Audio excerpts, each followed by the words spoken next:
राजधानी दिल्लीतील भटक्या कुत्र्यांच्या मुद्द्यावर सर्वोच्च न्यायालयाने आज निकाल दिलाय। भटक्या कुत्र्यांसंदर्भात 11 ऑगस्टच्या निकालाला सुप्रीम कोर्टाने स्थगिती दिली आहे।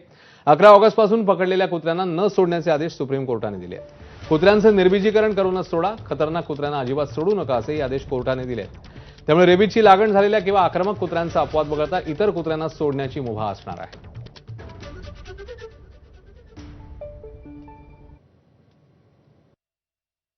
आज कोर्टाने काय सांगितलंय, जेवढ्या कुत्र्यांना तुम्ही इंपाऊंड केलेलं आहे त्यांची नसबंदी करा आणि मग त्यांना परत तुम्ही त्या वॉर्डात किंवा त्या रोडवर तुम्ही त्यांना सोडा।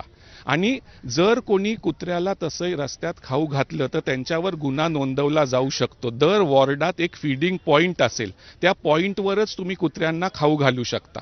तर ही ऑर्डर अशी आहे आणि ह्याची व्याप्ती कोर्टाने वाढवली आहे। जे मॅटर्स वेगवेगळ्या हायकोर्टात आहेत या संबंधी ते सगळे सुप्रीम कोर्टाने स्वतःकडे वर्ग करण्यात आले आहेत सुप्रीम कोर्टाच्या आदेशाने। म्हणजे हा आदेश मॉडिफाय झालेला आहे।